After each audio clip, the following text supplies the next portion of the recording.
Every day we turn on the TV and there's more bad news. Another environmental catastrophe somewhere, or more starving refugees, or innocent victims in war zones. And most of us are busy trying to make ends meet in our own lives, and we see these images and feel helpless to do anything about it. And I think the deep shame we feel about that is paralyzing. It's certainly one of the reasons that we turn away.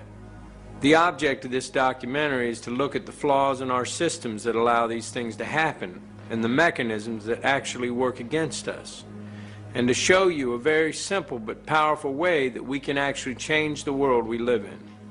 The material for this film is taken from facts available to the public and from interviews with some of today's leading thinkers.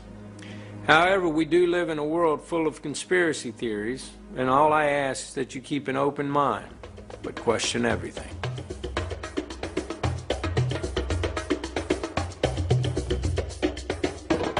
Because people have got to know whether or not their president's a crook. Well, I'm not a crook. I did not have sexual relations with that woman. Indeed, I did have a relationship with Miss Lewinsky. I think that gay marriage should be allowed. I do not believe that gay marriages should be legal.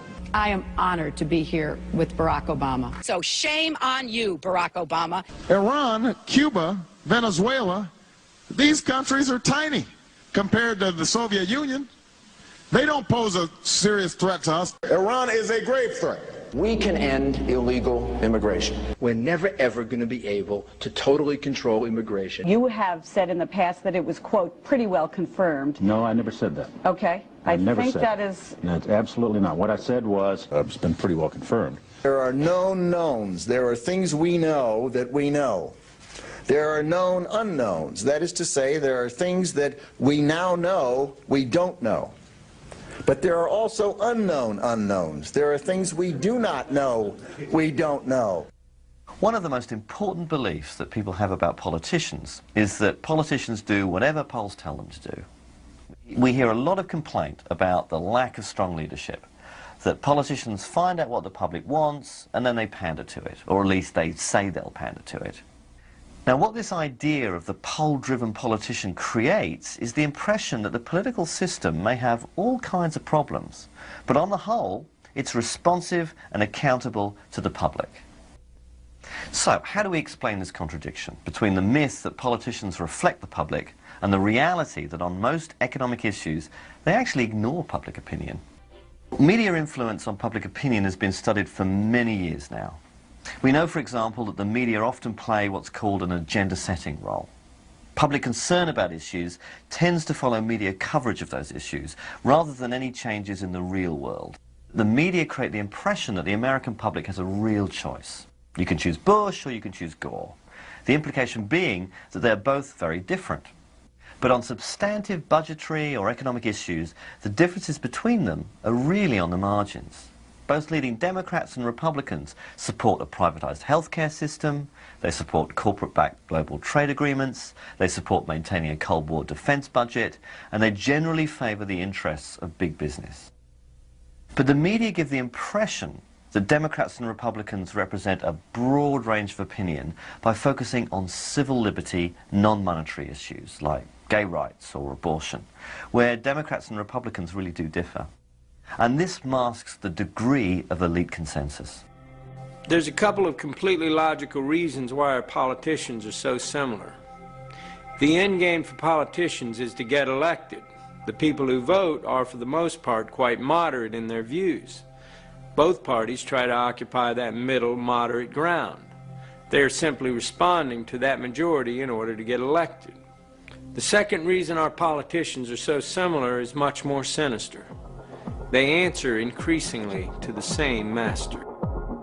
Thank you so much. We're looking easily at the first billion-dollar presidential election. It's much bigger money than we've ever seen in a presidential election. We define a candidate as being serious or not by how much money they can raise, not by what ideas they have, what their record in public service might have been. It's all about money. We really don't have an election anymore. We have an auction.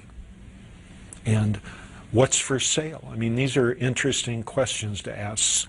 Every incoming president rewards big donors with ambassadorships and other honorary appointments like that. There are all kinds of policy issues. Is a big donor rewarded with a place on a federal advisory panel that might have something to do with, say, approving new drugs or environmental regulations? All of these questions about what's for sale. You know, is government for sale? Is the White House for sale? And I think a lot of Americans suspect that it is. The money flows in for a reason, and the reason is not good government. It is completely unrealistic to expect democracy to deliver representatives who will serve the people's interests when so much money is involved. Having so much money in politics gives all the power to those with money. Yes, we are all still allowed to vote, but how free is our choice? The media in the hands of big business will only present us with politicians that will serve their interests. It would be completely illogical for them to do otherwise. It would also be illogical to expect politicians to change a system that puts them in power. But it certainly begs the question, just what kind of democracy do we have? Do you want to live in a democratic society, or do you want to live in the society we have? Which, remember, is not a democratic society and is not intended to be. If you take a course in political theory here, I'm sure they'll teach you that the United States is not a democracy. It's what's called in the technical literature a polyarchy. A polyarchy is a system in which power resides in the hands of those who Madison called the wealth of the nation, the responsible class of men, and the rest of the population is fragmented. That's the way the country was founded. Throughout the history of the world, the rich and powerful have dominated it, and very few people have had any control of their own governments. Most real power in the world is still exercised by those we do not elect.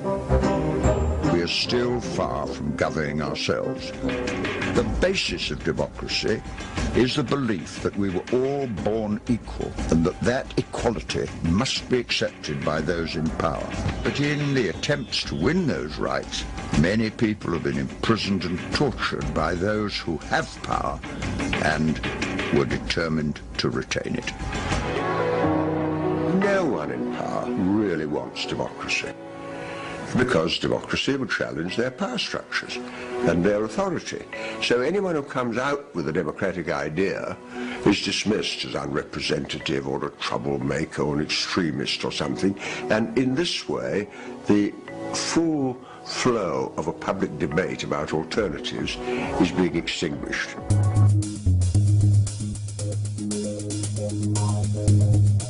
Big business is about making money. That's what big business does well. Governments, however, have to balance the needs of the whole society, including big business, based on ethics and social and moral responsibility. But if our corporations have become more powerful than our governments, then we have to understand the effect that is going to have on our systems. Corporations are artificial creations. You might say they're monsters trying to devour as much profit as possible at anyone's expense.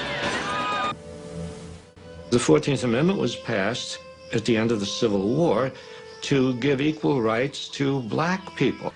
And what happens is the corporations come into court, and corporation lawyers are very clever, and they say, oh, you can't deprive a person of life, liberty, or property. We are a person. A corporation is a person. These are a special kind of persons which are designed by law to be concerned only for their stockholders and not, say, what are sometimes called their stakeholders, like the community or the workforce or whatever. I believe the mistake that a lot of people make when they think about corporations is they think, you know, corporations are like us. They have feelings, they have politics, they have belief systems. They really only have one thing, the bottom line. All publicly traded corporations have been structured through a series of legal decisions to have a very disturbing characteristic. They are required by law to place the financial interests of their owners above everything else, even the public good. That's not a law of nature. That's a very specific decision, in fact, a judicial decision. So they're concerned only for the short-term profit of their stockholders, who are very highly concentrated.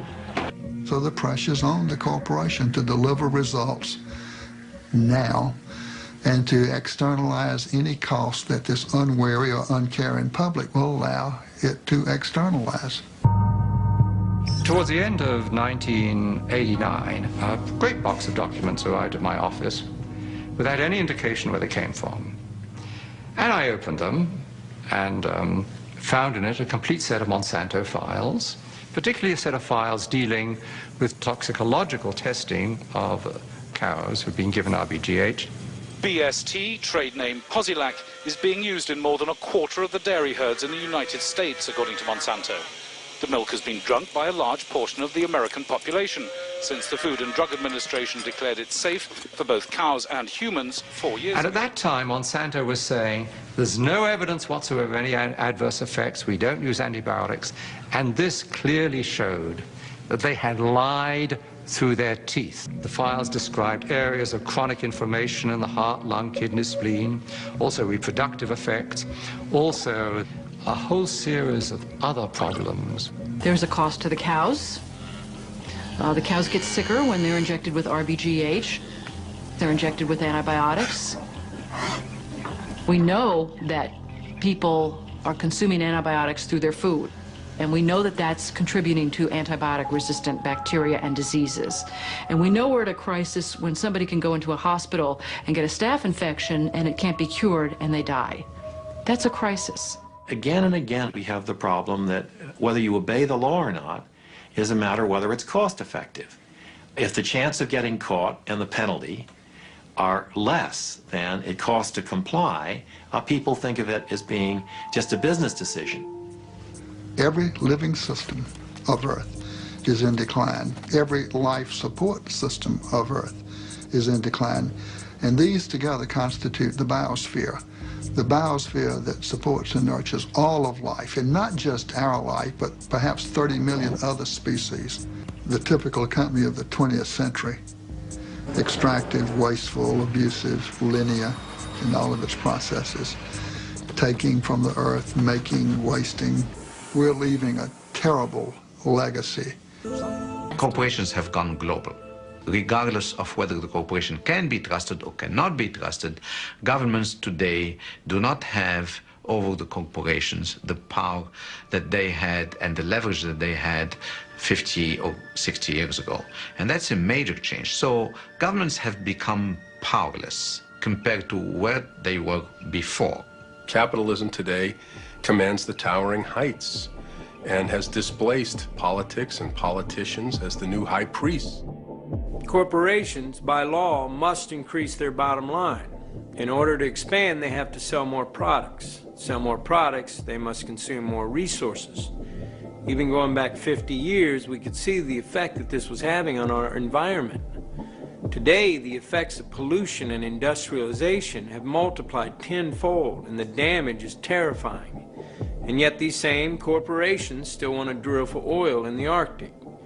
Now that's not just morally blind, that's morally bankrupt. Also, corporate expansion into other countries to get those resources is the cause of so much war and conflict, as you will see in this film. We need our corporations to bring us the technologies, many of which already exist, that can help us address the issues we face. And yet, the system encourages a thirst for short-term profit.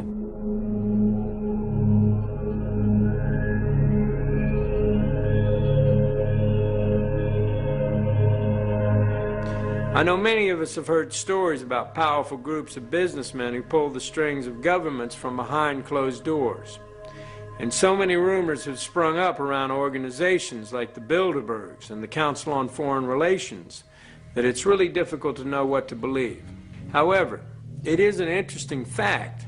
The Federal Reserve Bank of the United States is not actually owned by the government. It is owned by a private banking cartel. Now, whoever these men are that can loan money to governments have to be some of the most influential men in the world, and yet we don't know who they are. Not all conspiracy theories are just theories. And the research for this film pulled up some interesting quotes.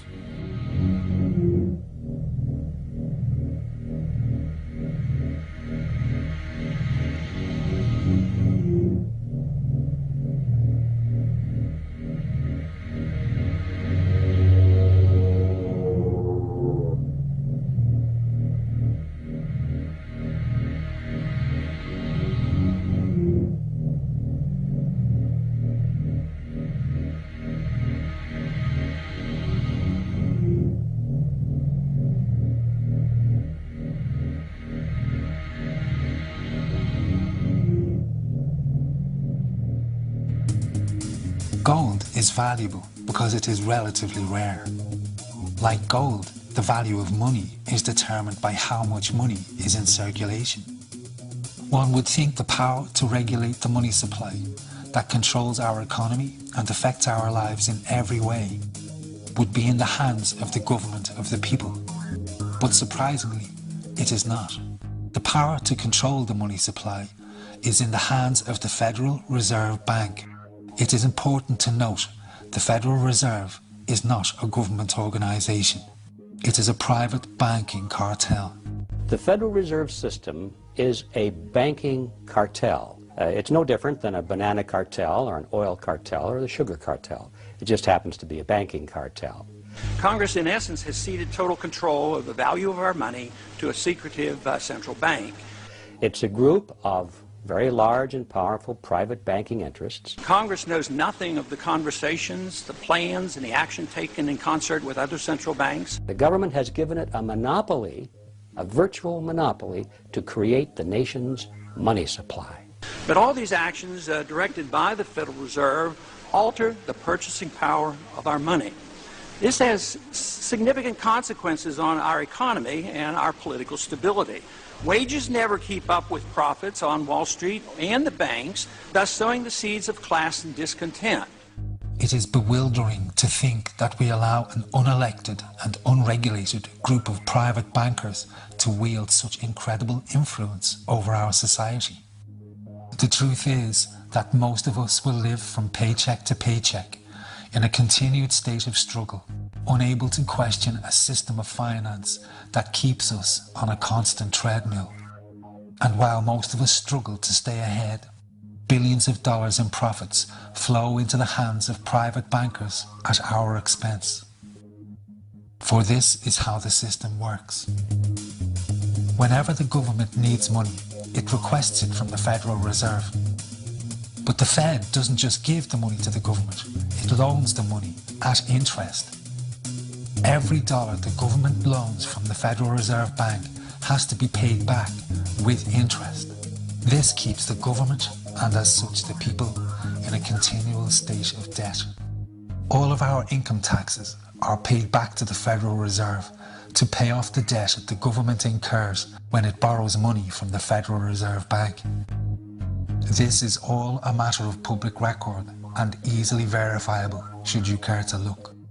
The founding fathers of America were well aware of the perils of central banks and sought to prevent them. Several central banks were set up but then removed. But the ruthless and powerful bankers, the Rockefellers, the Morgans, the Warburgs, the Rothschilds, were determined to set up a central banking system in America at any cost. In the early 1920s, J.P. Morgan, one of the most influential bankers of his day, caused massive panic in the markets by spreading rumours that many private banks were about to go bankrupt. This caused widespread panic. Everyone started withdrawing their deposits en masse, and the banks had to call in all of their loans to try and survive. The hysteria destroyed the markets, and the banking elites, having caused the panic, used it to influence politicians and the public that a central bank would bring stability to the system. At a secret meeting in 1910 at the estate of J.P. Morgan on Jekyll Island, the bankers wrote the Federal Reserve Act. They then gave their considerable financial and political support to Woodrow Wilson on the condition he would support the bill if elected. In 1913, Woodrow Wilson signed the bill into law. He later wrote in regret.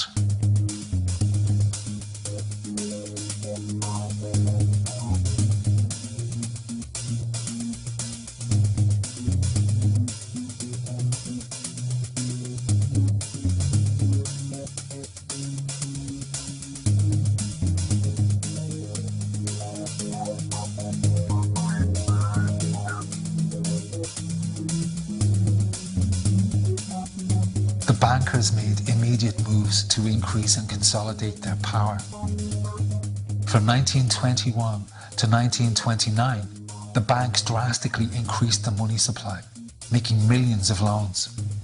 Then, in October 1929, having quietly exited the markets, they started calling in those loans en masse. The hysteria that followed led to the Great Depression. The conspiring bankers bought up rival banks and massive corporations for pennies on the dollar. Their position of power and influence had become absolute.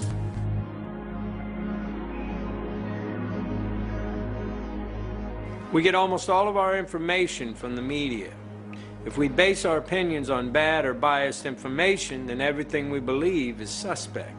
Political debate today is kept within very narrow boundaries, so the media can present both sides of these narrow positions and give the impression we have a free press. However, to talk about left or right-wing press is to miss a very important point. Whatever message big business wants carried, with whatever slant, the media will carry that story unfailingly. Well, the title is actually borrowed from a book by Walter Lippmann, written back around 1921, in which he described what he called the manufacture of consent as a revolution in the practice of democracy. What it amounts to is a technique of control. And he said this was useful and necessary because the common interests, the general concerns of all people, elude the public. The public just isn't up to dealing with them, and they have to be the domain of what he called a specialized class.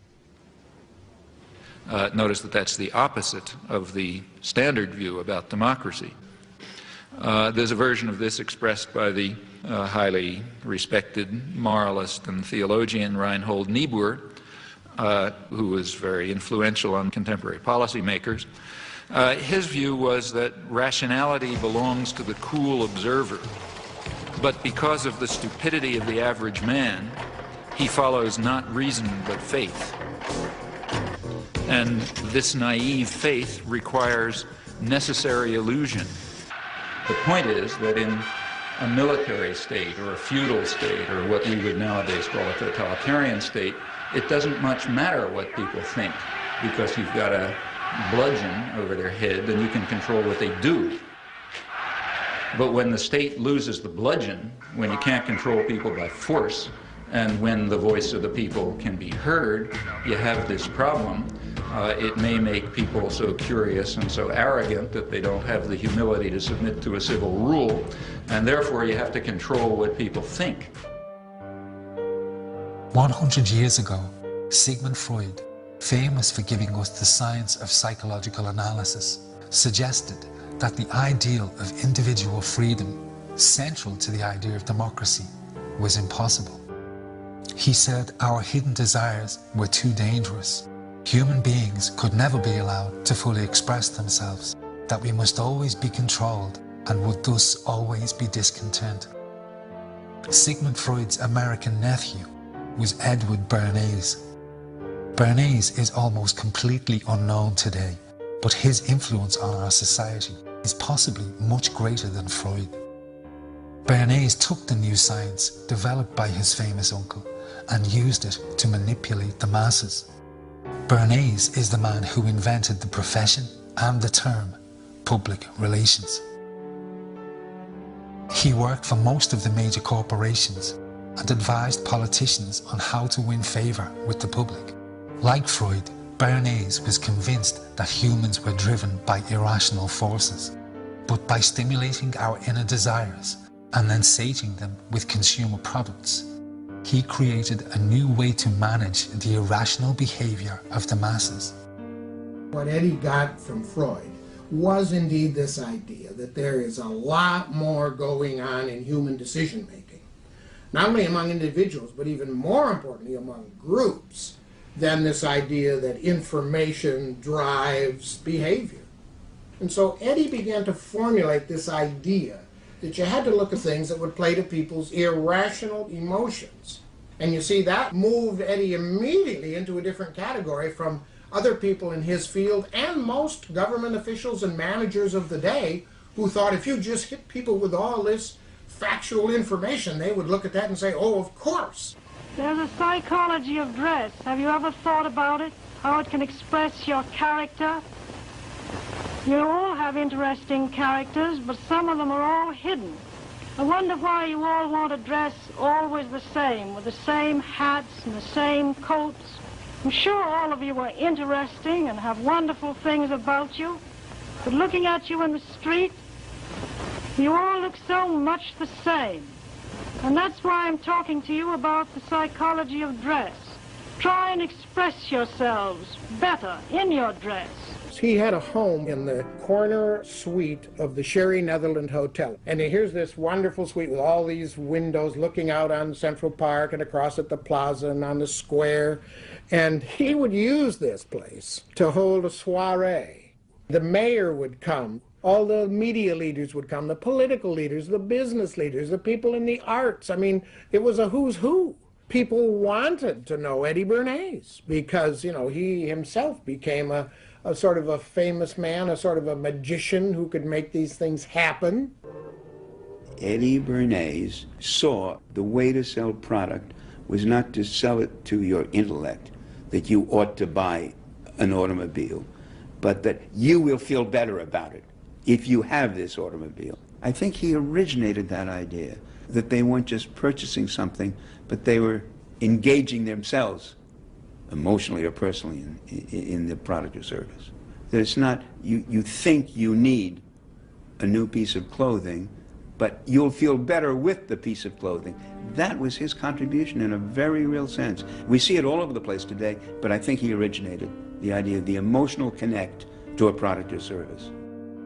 Democracy, to my father, was a wonderful concept, but I don't think he felt that all those publics out there had reliable judgment, and that they very easily might vote for the wrong man or want the wrong thing, so that they had to be guided from above. You appeal to their desires and their unrecognized longings, that sort of thing. That you can tap into their deepest desires or their deepest fears and use that to your own purposes. Many influential thinkers came to believe that the public were incapable of making rational decisions, and that as such, democracy could never work.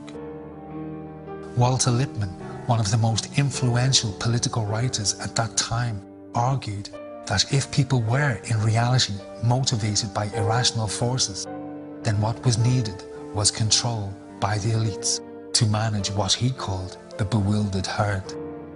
And this could be accomplished by using psychological techniques to control the unconscious desires of the masses.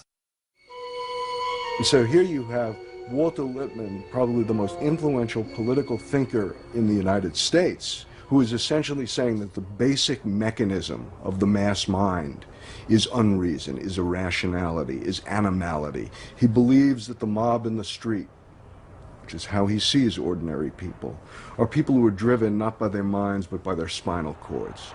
The notion of kind of animal drives, unconscious instinctual drives lurking beneath the surface of civilization. And so they started looking towards psychological science as a way of understanding the mechanisms by which the popular mind works, specifically with the goal of figuring out how to understand how to apply those mechanisms to strategies for social control. Democracy, at its heart, was about changing the relations of power that had governed the world for so long. And Bernays' concept of democracy was one of maintaining the relations of power, even if it meant that one needed to sort of stimulate the psychological lives of the public. So democracy is reduced from something which assumes an active citizenry to the idea of the public as passive consumers. Driven primarily by instinctual or unconscious desires, and that if you can in fact trigger those needs and desires, you can get what you want from them. The corporations understood that to change our consumer culture from needs-based to desire-based purchasing, people must be trained to want new things even before the old had been consumed. Bernays really is the guy within the United States more than anybody else who sort of brings to the table psychological theory as something that is an essential part of how, from the corporate side, of how we are going to appeal to the masses. He showed the corporations how they could make people want things they did not need by linking products to their unconscious desires. And the mass media would be the key. The media and marketing men spend billions of dollars in research. They have developed an entire science based on the very best psychology that knows exactly which one of our buttons to press to make us swallow an idea or buy a product. And they're not just selling us laundry detergent. They sell us everything from plastic gadgets to warfare. If we are to make decisions about the future of our society, the single most important thing we need is the truth.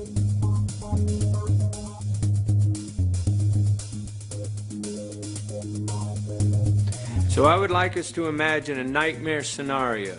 A powerful group of businessmen with access to the White House who control the media and who make obscene amounts of money whenever there's war.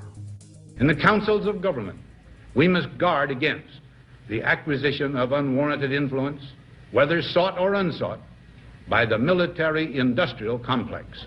President Eisenhower's concern about the military-industrial complex, his words have unfortunately come true.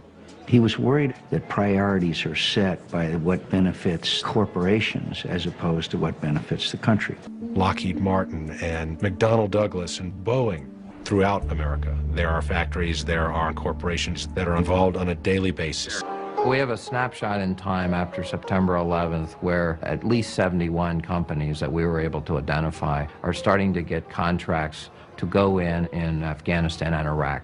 All of the top 10 companies had former U.S. officials who had worked in the Pentagon or other parts of the U.S. government on their boards of directors. The Carlyle Group plays in industries and in an area that are heavily influenced by politics. My understanding is they are now the 11th or 12th largest defense contractor, a multi-billion-dollar annual enterprise with an almost obscenely high profit margin. They hire defense experts like Frank Carlucci or Frank Finelli. They hire politicians like George Bush Sr. or James Baker III. And the Iron Triangle is in some ways a uniquely American phenomenon. It's the confluence of the military, big business, and politics. I will name as the next Secretary of Defense the best qualified man in America to carry on CAP's work, Frank Carlucci. When Frank Carlucci came on board, he was coming straight from the Pentagon as Secretary of Defense. A year, 2 years later, the Gulf War hit, and everybody knows that wartime is boom time for the defense industry, and Carlyle made a ton of money. They did very, very well. They really cleaned up. After that, Carlyle said, hey, you know, having these politicians on board is pretty great. I mean, they know things that nobody else knows. They are able to predict trends in global markets, predict trends in political shifts, and in some ways, and this is the sort of the most insidious part, and if you want to be cynical about the Carlyle Group, you have to be concerned about their ability to influence these trends and actually affect change in government policy, which would positively affect their investments. If you have an organization that is able to operate behind the scenes without real accountability, and that same organization has the ability to ruin political careers for people who are a little bit too inquisitive or a little bit too honest, or to shape public thinking, then we have the means for a kind of control globally that is probably unprecedented. So we have this problem here. This is a mysterious, immensely powerful company with virtually no scrutiny. On this February day, as this nation stands at the brink of battle, every American on some level must be contemplating the horrors of war. And yet this chamber is for the most part dreadfully silent. We have a Congress that failed in every way to ask the right questions, to hold the president to account. Our Congress failed us miserably, and that's because many in Congress are beholden to the military-industrial complex. When we're speaking of the United States of America and the concept of democratic representation, I think one of the more important aspects is the concept of informed consent of the people. If you're going to go to war, you lay out the reasons for the war, the justifications for the war, and then you subject it to debate, dialogue, discussion amongst the elected representatives of the people, and indeed the people themselves. The defense budget is $750 billion. Profits went up last year well over 25%. I guarantee you, when war becomes that profitable, you're going to see more of it. We have a process that it has a seamlessness where the corporate interests that stand to benefit are so intertwined and interwoven with the political forces that the financial elites and the political elites have become the same people. The attack came without warning, and according to a U.S. government source, told CBS News that it has Middle East terrorism written all over it. The attack in Oklahoma City appears to have a familiar mark. This was done with the attempt to inflict as many casualties as possible. That is a Middle Eastern trait. The fact that it was such a powerful bomb in Oklahoma City immediately drew investigators to consider deadly parallels that all have roots in the Middle East. ABC News has learned that the FBI has asked the U.S. military to provide up to 10 Arabic speakers to help in the investigation. The so-called independent media in a liberal society like this, in effect, are so lazy and are controlled by interests that are commercial and political at the same time that there is no investigative reporting. It's just basically repeating the line of the government. Only 8 days ago, I concluded a broadcast on the World Trade Center bombing by telling you what senior U.S. law enforcement officials were telling us, that the threat of Muslim extremists operating within the United States is an ongoing danger, something we'll have to live with from now on. And repeating the lines of the people who have the most influence, for whom Islam is a useful foreign demon to turn attention away from the inequities and problems in our own society. So, as a result, the human side of the Islamic and especially Arabic world are rarely to be found. And the net result is this vacancy on the one hand, and these easy, almost automatic images of terror and violence. The situation in the popular media is basically that Muslims are really two things. One, they're villains of one sort, villains and fanatics. And B, many films end up with huge numbers of bodies, Muslim bodies, strewn all over the place, the result of Arnold Schwarzenegger or Demi Moore, Chuck Norris. Lots of films about guerrillas going in to kill Muslim terrorists. So the idea of Islam is something to be stamped out. It's easy to attract attention, and certainly the media's attention, for some of the political reasons that are obvious. I mean, to discredit the Arabs, to make them seem like a threat to the West, to keep the idea around at the end of the Cold War that, you know, there are foreign devils. Otherwise, what are we doing with this gigantic military? The war with Iraq gives us a snapshot in time where we can see the effects of all these powerful influences coming together. They have weapons of mass destruction.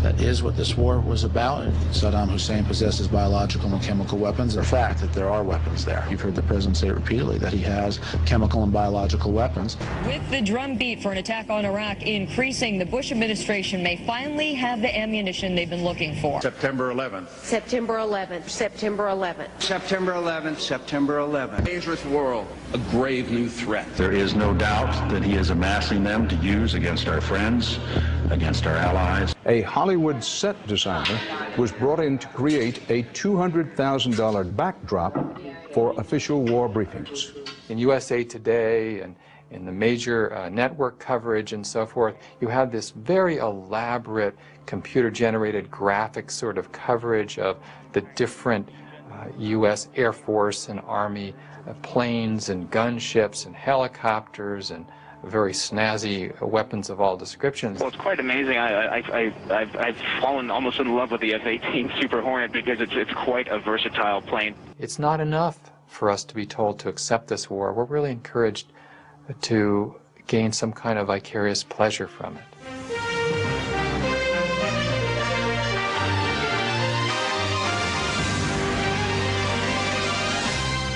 The Pentagon, for many years now, since Vietnam, has worked extremely hard at shaping news and how the media reports that news. We train people to say certain things in a certain way. Well, a militia group linked to terror being backed by Iran and setting up camp on America's doorstep? The propaganda campaign waged by the media was so successful that by 2003, opinion polls showed the vast majority of Americans believed Saddam Hussein was linked to 9/11. This claim was false. The majority believed he possessed stockpiles of weapons of mass destruction. This claim, too, was false. These claims allowed the corporate interests and the administration to frame the attack on Iraq as a justifiable act of self-defense. Lieutenant Colonel Karen Kwiatkowski worked at the Pentagon. She saw firsthand how the intelligence was distorted to win support for the attack. The information in there drawn from fact. You could find bits and pieces of fact throughout, but framed, articulated, crafted to convince someone of what? Well, of things that weren't true. Things that weren't true. 9/11, Al-Qaeda related to Saddam Hussein, possibly some involvement there. The very things that a year later, President Bush himself denies and feigns his surprise. I don't know why everybody thinks that. We've had no evidence that Saddam Hussein was involved with the September the 11th. Well, I worked in a place where they concentrated on preparing this storyline and selling it. But what they're trying to do is have an Iraq that is a friend to us, not an Iraq that is liberated. This is total bogus. We never intended to liberate the Iraqi people. We intended to liberate Iraq from Saddam and have a footprint, a military footprint there. And we've done that now. We have Kuwait, we have Fifth Fleet in Bahrain, we have a nice base in Qatar, but it's a little too far south. And what do we have? We have 4 bases in Iraq. Beautiful bases. We can hit Syria, we can hit Iran, we can keep tabs on Afghanistan. There's all kinds of things we can do from those bases. The larger picture is being driven by the fact that we're about to hit peak oil worldwide, that there's this sort of emerging global competition between us and China. There's the ongoing economic rivalries between us and Europe. And so Southwest Asia becomes geopolitically a linchpin. The idea that any of the motives that brought us in would have sufficed to get us in if there was no oil in Iraq does not persuade me. The pretext, that is the excuse for going in Afghanistan was about terrorism and Osama bin Laden. In Iraq, it's about weapons of mass destruction and Saddam Hussein. But in the end, neither one of those wars was really about those people or those regimes. It was about securing and solidifying American control over these incredibly important regions of the world. In this case, I was saying we've been lied into this as blatantly as we were lied into Vietnam. And I was saying that a year ago, that is in the fall of 2002, at a time when we did not know that how much they were hyping the evidence or exaggerating the evidence for WMDs, for weapons of mass destruction. To say that in that world that Saddam Hussein, after 10 years of sanctions and the Gulf War, was any threat at all was basically absurd. What you're saying is democracy doesn't matter in America, that this nation, the principles and values upon which we're built, simply is irrelevant. That the president is a dictator who can do anything he or she wants to do, regardless of the will of the people. No, informed consent of the people is a mandatory, not optional, but mandatory requirement on how we are governed and how those whom we elect to higher office operate in our name. They not only want to repeal, revoke virtually all of the progressive reforms of the New Deal and ever since, and really bring us back into essentially unregulated, non-unionized country that existed before the New Deal. I think they want openly to see the president given the power that he was delegated as virtually an open and undated blank check by Congress that simply yields to the president. They clearly are trying to repeal that aspect of our Constitution, which gives Congress that authority, which the founders wrote in order, as a result of debate, in order to limit our going to war, to make it harder to go to war, to put that in the hands of hundreds of people instead of one man.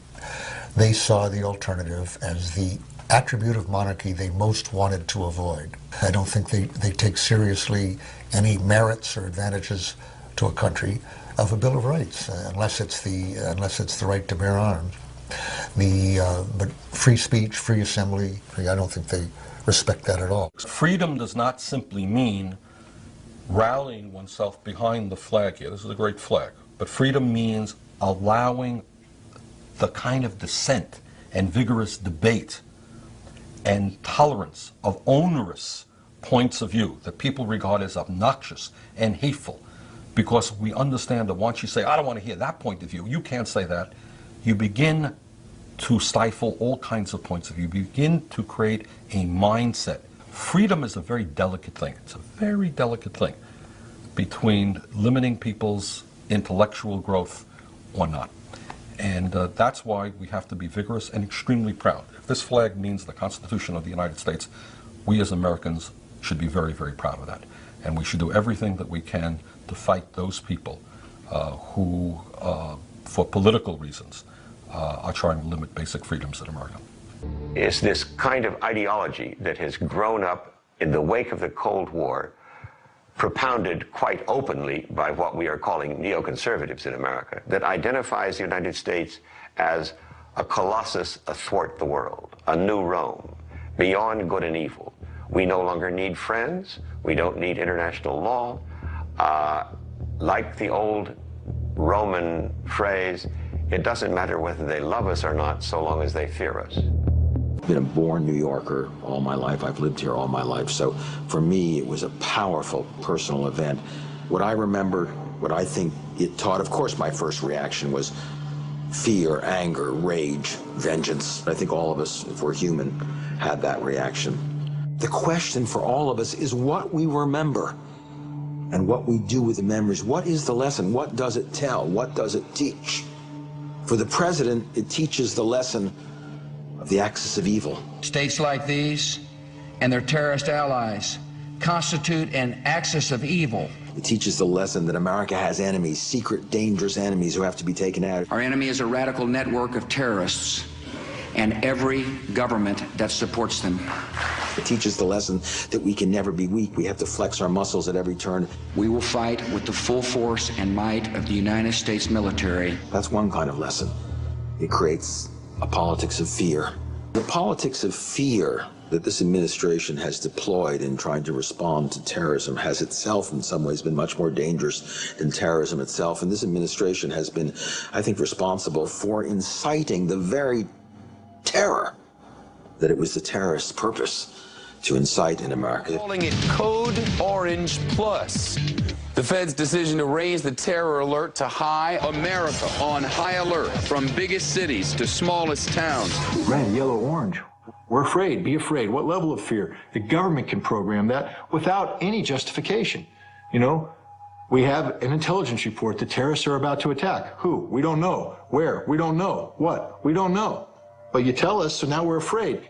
A Connecticut man wrapping his family's 19th century farmhouse with plastic, sealing it in duct tape. States who sponsor terrorism. We're too great a nation to allow the evildoers to affect our soul. The decision was made within the administration to take this event, to take the struggle against Al-Qaeda, and make it into a full-fledged struggle against good and evil. Either you are with us, or you are with the terrorists. The important thing to remember here is one didn't have to put it in these terms. One didn't have to say, if you're not for us, on our side, you're on the side of the terrorists. That was not a necessary response. That was a chosen response. The more we're afraid, the more you ask us to give. Patriot Act 2, enhancements to the Patriot Act. Now the budget's starting to be bankrupted. Billions flowing out of this country into into a war on terror, more defense expenditures. Therefore, I've asked Congress for a one-year increase of more than $48 billion for national defense, the largest increase in a generation. Perpetual war, the loss of civil liberties, the lack of trust in government because they don't tell the truth. These are outrageous and unpleasant political developments, but they don't necessarily spell the end of the United States. Financial bankruptcy does. Things that can't go on forever don't. What we're talking about right now is the rigged American economy can't go on forever, and it's not rocket science to say so. One war after another, we become a warfare state. That is, the system is set up to go to war. We're going to find wars. We've already had two major wars, Iraq and Afghanistan. I think the people most without fear on September 12th in America were those working at Ground Zero. They were in the greatest danger, actually, but because they were active, they were engaged. The firemen and the medical officials and the cops who were working there first to find victims, then to find remains and clear the site. They had a civic task. They were engaged and they weren't afraid of anything. American citizens after 9/11 said to the president, what can we do? What can we do to become engaged and take some responsibility? President Bush unfortunately said, go shopping. Go back to the mall. Go back to your normal lives. We'll take care of it. Spectatorship is an invitation to fear. Citizenship is how we fight the politics of fear. The politics of citizenship, the politics of engagement, taking responsibility is a much better way to deal with terrorism than hunkering down, being spectators, and allowing the government to rob us of our liberties, to rob us of our multiculturalism in the name of protecting us. I think the history of the United States as a work in progress and our attempt at democracy here is a constant struggle between capitalism and democracy. And there have been ebbs and flows where democracy looks like it's winning. You rein in those powerful forces. But the fundamental reality is that most of the government's decisions today are substantially dictated by powerful corporate interests. Clearly, capitalism is winning. For anyone who doesn't yet know, our corporations have been in the Middle East trampling on their beliefs and customs since they discovered oil. Our corporations will tell us they are just getting us the things we need, and there is truth in that. But we have to decide what price we are willing to pay. We as individuals drive the demand for these resources, as long as we are all aware of the fact that there is blood in this oil. And that is the decision that we make, and so be it.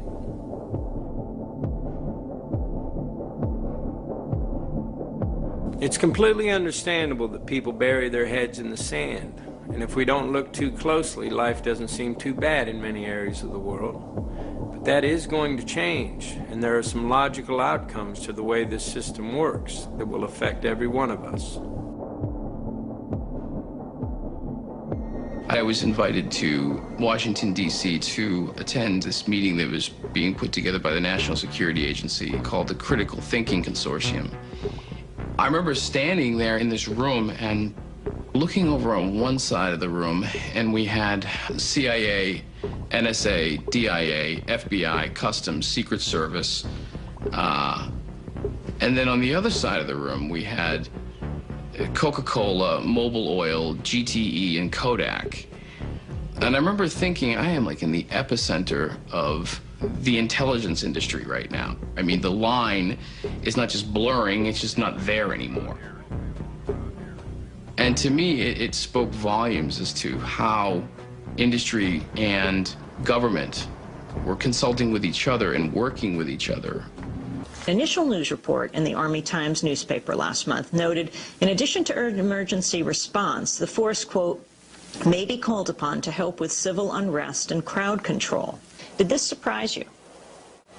It did. It surprised me also that Northcom itself was involved in intelligence sharing with local police officers in St. Paul. I mean, what in the world is Northcom doing looking at what some of the protesters are involved in? And you had infiltration up there too. But what we have going on in this country is we have infiltration and spying that goes on not only at the, well, all the way from the campus police practically, Amy, up to the Pentagon and the National Security Agency. We're becoming a police state here. Right now, as we talk, The Fourth and Sixth Amendments to the Constitution, to the Bill of Rights, are dead letters. Both of these bills were written into the Constitution by the Founding Fathers in order to protect the people of America from the government of America. Right now, the right to freedom of speech, the right to free assembly, and the right to a fair trial are no longer protected by law. The result of the Patriot Act, the Military Tribunal Act, and many other bills written in the name of Homeland Security is that almost any action, speech, or protest against the government can be construed legally as terrorism. Your home can be searched secretly without a warrant. You can be arrested with no charges revealed to you. You can be detained indefinitely and tortured without any protection under the law. In 2005, Congress passed the Real ID Act. Soon, we will be required to carry ID cards by law. There are plans to equip these cards with RFID tracking chips that will be able to track your every move. These tracking chips are already in all new passports. Many believe this will eventually lead to the implanted chip, which is already being used in many places in our society. We have a Florida family who are really pioneers in a brave new world. They have volunteered to be the first ever to have microchip identification devices implanted into their body. After 9/11, I was really concerned with the security of my family. I wouldn't mind having something planted permanently in my arm that would identify me. It is not difficult to see a future where we are all locked in to a monitored control grid, where every move and all transactions will be tracked, monitored, and recorded. And if anyone gets out of line, they can just turn off their chip. Could the sense of fear and isolation prevalent in our society allow us to accept totalitarian measures of this nature? And if we become scared enough, might we not even demand them? Has our sense of fear and division detached us from reality? It is not too difficult to imagine that many of our fears are manufactured for us. History shows us that many in power have used fear to manipulate societies. And there are those who would benefit from a totalitarian world government. This is Aaron Russo, a former politician. Next to him is Nicholas Rockefeller, of the Rockefeller banking family. After a long friendship, Aaron Russo eventually ended their relationship, appalled at what he had learned of the Rockefellers and their plans. So he said to me one night, he said that there's going to be an event there, and out of that event, you're going to see, we're going to go into Afghanistan, so we can run pipelines from the Caspian Sea. We're going to go into Iraq to take the oil and establish a base in the Middle East, and we're going to go into Venezuela and try and get rid of Chavez. And the first two they've accomplished. Chavez they didn't accomplish. And he said you're going to see guys going into caves looking for looking for people that they're never going to find. You know, he was laughing about the fact that you have this war on terror. There's no real enemy. He's talking about how by having this war on terror, you can never win it because so it's an eternal war. And so you can always keep taking people's liberties away. And I said, how are you going to convince people that this war is real? He said, but the media can convince everybody it's real. I mean, you know, it's just that you keep talking about things. You keep saying it over and over and over again, and eventually people believe it. You know, you created the Federal Reserve in 1913 through lies. You create 9/11, which is another lie.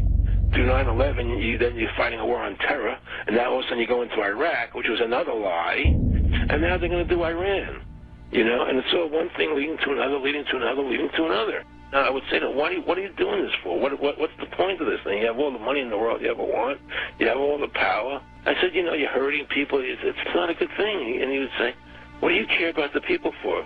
Take care of yourself and you take care of your family. And then I said to him, what are the ultimate goals here? He said, the ultimate goal is to get everybody in this world chipped with the RFID chip. And have all money be on those chips and everything on those chips. And if anybody wants to protest what we do or violate what we want, we just turn off their chip.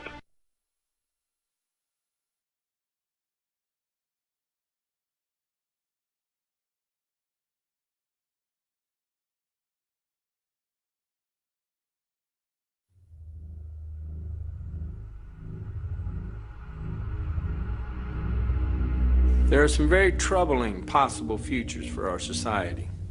Climate change will displace millions of people, and we'll hit peak oil in 2015. Thereafter, the price of oil will skyrocket. So we'll see supply decrease, and we'll see prices of basic foods and every basic commodity spiral upwards. Our current world population is just under 7 billion, and that figure will double approximately every 35 years. So take a look at where you live. Try to imagine double the amount of people, twice the demand for resources, double the amount of pollution. Massive changes are coming whether we like it or not. I'm not a politician. I'm not looking for your vote, so I can give it to you straight. This system cannot continue. So who will make the decisions about who gets food to eat, or who goes hungry, or who gets water to drink, and who goes without? Because the idea of allowing mindless corporations or wealthy elites to make decisions about population control is terrifying. The great heroes of our times, people like Gandhi and Martin Luther King, incredible though they were, could not create change on their own. Only the will of the people can do that, and together we can accomplish anything.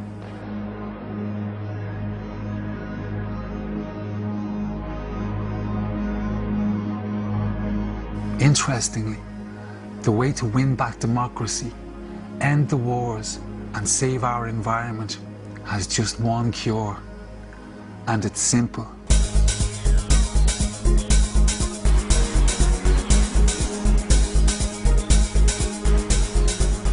We live in a capitalist system. Everything we do is based on the exchange of money. The media and the advertising men have turned us into obedient little consumers, trying to buy ourselves to happiness in a throwaway society. This creates such a demand on our resources that our corporations invade other countries to get more, causing untold war and conflict. Then, using the wealth and power that we give them, corporations undermine democracy and justice. However, the unlikely and ironic outcome of consumerism is that it makes you, the consumer, all-powerful. The way we use money has more influence in our society than anything else, and the way we choose to spend our money can change everything. No company will continue a practice or a product that you, the consumer, will not buy. It's vitally important that you understand this, because this gives you ultimate power to change the world you live in. Companies are extremely sensitive about you buying their products, because if you don't buy their stuff, they go out of business. That's not something any company is willing to consider. And by choosing to spend your money wisely, you can promote those companies that do business in a socially responsible way. Without saying a word, you will have sent a clear message that they simply cannot ignore. It will be heard, heeded, and acted upon, guaranteed. This is real power. For example, if a company pollutes the environment or uses bad business practices, if you don't buy their stuff, they will change. If you don't want food with chemicals or GMOs in it, then don't buy it. Basic foods and cleaning products make up 70% of our weekly purchases. This drives the agriculture and chemical industries that have a massive effect on our environment. If we can start making the right choices about these simple everyday purchases, we can save our environment. We've got into the habit of buying junk fast foods that have no actual food in them. We buy gallons of poisonous household cleaners when one degradable soft soap will do. We are poisoning our homes and wasting our hard-earned money for no good reason. Why? Because the advertising industry tells us to. They just want you to buy stuff. The car is the single biggest drain on the Earth's resources. Just about every mineral, every chemical, and every metal known to man goes into the manufacture of our cars. The gasoline engine is inefficient and poisons our environment. The car, as it is today, cannot be sustained. It is up to us to drive the demand for clean, efficient vehicles. Do not underestimate the power of that dollar bill in your pocket. The way you spend that dollar already affects economies and lives around the world. Spent wisely, it can fix every problem known to man. The minute we start taking responsibility and spending our money wisely, every politician, every corporation, and leader around the world is going to know that we have woken up. And that is the most important point in this film. All of the abuse in our system happens because we just roll over and take it. But when we get involved and start making the right decisions, everything changes. Our consumer choices are the easiest way for us to get involved in a very meaningful and powerful way. But the issue is our involvement. You and I taking responsibility, you and I demanding the truth, learning the facts, and making our decisions accordingly. There are serious decisions to be made about the future of our society. Because there are so many of us, and population levels are rising all the time, we have to drastically reduce our demand for every consumer product. Breaking the habits of a lifetime won't be easy. Retooling industry and maintaining balance in our markets and economies is a massive undertaking. But we can address all of these questions. You have the power to deny profits to offending corporations and support those who maintain good practices. You can express the concerns you hold dear and herald a new beginning at every level of our society. This is the 21st century. If we use our resources wisely, there's no reason why anyone shouldn't have what they need. There's no reason whatsoever why people are still starving to death on our planet. And the common man or woman, whether they are Israeli or Palestinian, Protestant or Catholic or Iraqi or American, the common man just wants to live in peace and justice in a clean environment. When we look around the world and we see that that is not the case, we know that the will of the majority is not being listened to. That's the first sign that our system is broken. Government won't make these changes for us. Yet again, it is down to the common man. Please don't just watch this movie and turn away. We can fix this system. Go to the website, take that first step towards an incredible future for all of us. Thank you for watching.